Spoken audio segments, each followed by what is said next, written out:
আসিফ নজরুল মোটামুটি 1000 কোটি টাকার মালিক এই মুহূর্তে হয়ে গিয়েছেন। বাংলাদেশের অন্তর্বর্তীকালীন সরকারের অধিকাংশ উপদেষ্টারাই নাকি দুর্নীতির সাথে জড়িত। যার বিরুদ্ধে অভিযোগ হোক, আমরা এর মধ্যে আপনি শুনেছেন যে আমাদের উপদেষ্টাদের কথাও কেউ কেউ বলেছেন। সেক্ষেত্রেও দুর্নীতি দমন কমিশন যদি সুনির্দিষ্ট অভিযোগ থাকে আমরা কাউকেই ছাড় দেব না। এই জাহাঙ্গীর বা অন্তর্বর্তীকালীন সরকারের যারা আছে কেউ কিন্তু দেশ থেকে পালাইতে পারবে না। যদি পালায় বিশ্বের যে কোনো জায়গায় থাকুক ধরে আনে পিটানো হবে, কোনো ছাড় চলবে না। যথাযথ অডিট ক্লিয়ারেন্স এবং নিরাপত্তা ছাড়পত্র ছাড়া এই ব্যক্তিদের দেশ ত্যাগ করতে দেওয়া উচিত হবে না। সাবেক উপদেষ্টা ডক্টর আসিফ নজরুল নাকি বিচারক বদলির জন্য 2 কোটি টাকা পর্যন্ত ঘুষ নিতেন। অন্যদিকে সাবেক ছাত্র উপদেষ্টার বিরুদ্ধে উঠেছে 1000 কোটি টাকারও বেশি দুর্নীতির অভিযোগ। কান পাতলে এখন শোনা যাচ্ছে ডক্টর ইউনূস এবং তার মন্ত্রিসভার হেভিয়েট সদস্যদের বিরুদ্ধে দুর্নীতির পাহাড়সম সব তথ্য। অন্তর্বর্তী সরকারের বিদায় নেওয়ার মাত্র 1 সপ্তাহের মাথায় দুর্নীতি দমন কমিশনে যেভাবে অভিযোগের স্তূপ জমা হচ্ছে তা দেশের ইতিহাসে এক বিরল ঘটনা। আসলে কি এই ক্লিন ইমেজের উপদেষ্টারা ক্ষমতার আড়ালে এমন ভয়ঙ্কর অপকর্মে লিপ্ত ছিলেন, নাকি এর পেছনে লুকিয়ে আছে অন্য কোনো রাজনৈতিক প্রতিহিংসার গল্প? আজকের বিশেষ ইনভেস্টিগেশনে আমরা উন্মোচন করব দুদকের ফাইলে জমা হওয়া সেই রুদ্ধশ্বাস সব অভিযোগের সত্যতা।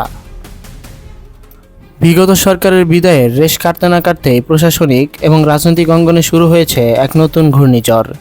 ক্ষমতা ছাড়ার মাত্র 7 দিনের মাথায় ডক্টর ইউনূসের নেতৃত্বাধীন সদ্য বিদায়ী সরকারের উপদেষ্টাদের বিরুদ্ধে দুর্নীতির শত শত লিখিত অভিযোগ জমা পড়েছে দুদকের দপ্তরে।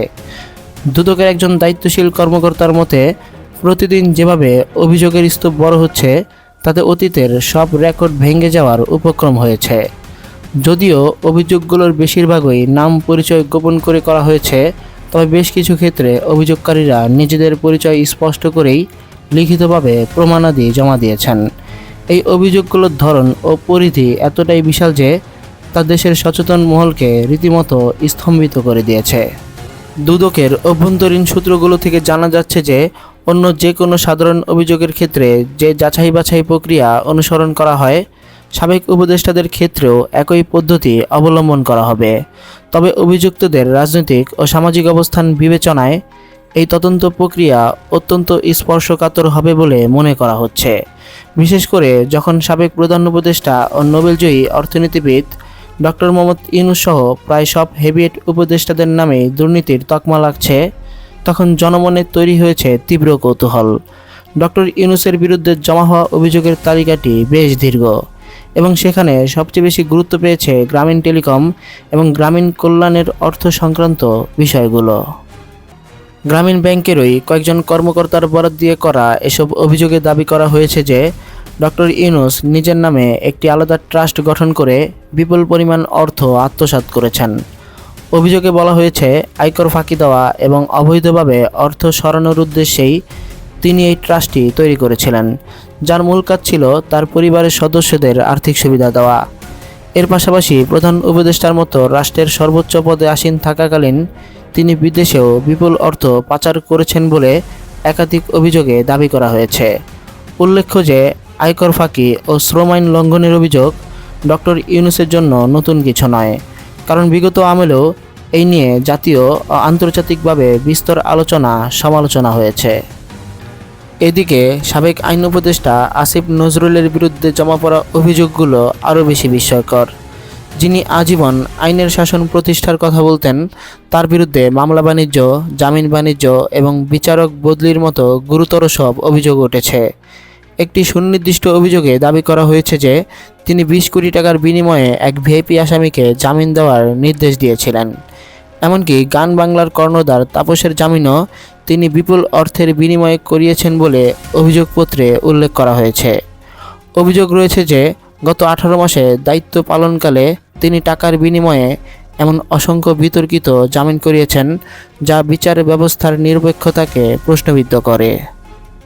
আসিফ নজরুলের বিরুদ্ধে অভিযোগের ফিরিস্তি এখানেই শেষ নয়।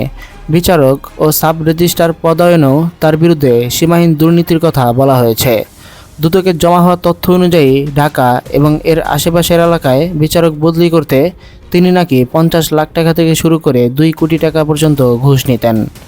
দায়িত্ব নেওয়ার পরপরই তিনি উত্তরা, বাড্ডা, গুলশান ও সাভারের মতো লাভজনক এলাকার সাব রেজিস্ট্রারদের বদলি করে কোটি কোটি টাকা হাতিয়ে নিয়েছেন বলে দাবি করা হয়েছে।